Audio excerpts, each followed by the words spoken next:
बहुत कम लोग इस तारीखी सच्चाई से वाकिफ हैं कि अहले मगरब जब जहालत के अंधेरों में भटक रहे थे, इस वक्त मुसलमान इस दुनिया की इमामत का मनसब संभाल कर इंसानियत की रहनुमाई में मसरूफ थे, जिसकी एक अदना मिसाल अहले इस्लाम की तरफ से कायम की जाने वाली वो खुफिया इंटेलिजेंस एजेंसी थी जिसको सफेद दाढ़ी वालों से मंसूब किया जाता है। ये कौन लोग थे और उन्होंने अपने इखलास और ज़हानत को काम में लाते हुए उम्मत की क्या खिदमत की, ये हमारी आज की इस वीडियो का मौजू खास होगा। नाजरीन, मैं हूँ मोहम्मद अली हसन और आप देख रहे हैं पुरस्रार दुनिया, जिसने नस्ल नौ को अपने आबा के जिंदा किरदार से आशना करने के लिए इस मौजू का इंतखाब किया है ताकि वो ये जान सके कि मुसलमानों से तमद्दुन सीखने वाले अहले मगरब भी दर हकीकत इस मकतब से सीखकर आज दुनिया की रहनुमाई के दावेदार बने हुए हैं, जबकि मुसलमान खुद बकौल अल्लामा इकबाल आज किसी तारीखी जिल्लत का शिकार हैं। ये शेर इसकी बेहतर नुमाइंदगी कर सकता है, यानी निशाने राह दिखाते थे जो सितारों को, तरस गए हैं किसी मर्दे राह दां के लिए।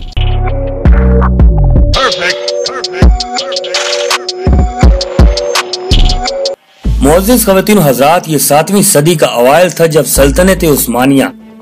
एक आलमी ताकत बनने के लिए पर तोड़ रही थी, और इसी जमाने में नबी सादिक सल्लल्लाहु अलैहि वसल्लम की इस हदीस के मफहूम ने तिरकोल के दिल में एक वलवला ताज़ा पैदा कर दिया था कि कुस्तुनतीनिया के फातेह इस उम्मत के बेहतरीन लोग होंगे। सो उस्मानी खलीफा सुल्तान मुराद ने पूरी कुव्वत से रूमी सल्तनत की इस निशानी को फतह करने का अज़्म किया, लेकिन अपने ही भाई मुस्तफा की गद्दारी की वजह से वो इस अजीम मिशन में कामयाब न हो सका। और फिर इसके बाद इसके बेटे सुल्तान मोहम्मद सानी,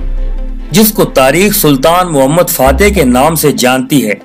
ने मौजूदा इस्तांबुल की दीवारों में नुकब लगाई और बिल आखिर हर सर को फोड़ने वाली ये मजबूत दीवारें इसके सामने सरनगू हो गईं। लेकिन इसके पीछे क्या सुल्तान मोहम्मद फातेह का जज्बा इजाद ही कार फरमा था या कोई और कुव्वत थी, इसका तस्करा कुतुब तारीख में अगरचे कम मिलता है, लेकिन इस पर इत्तफाक है कि इसके असल तहरीक देने वाले वो 50 लोग थे जिनको सफेद दाढ़ी वाले बुजुर्गों के नाम से मौसूम किया जाता है।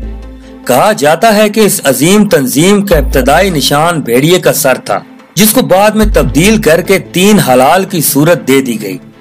बाज़ रिवायात के मुताबिक ये अपनी नोयत की वाहिद तंजीम थी जो न सिर्फ तुर्कों के मुख्तलिफ कबीलों के सरदारों पर अपना असर रखती थी, बल्कि सल्तनत सल्जोक को मजबूत बुनियादें फराम करने में भी इसका अहम किरदार था।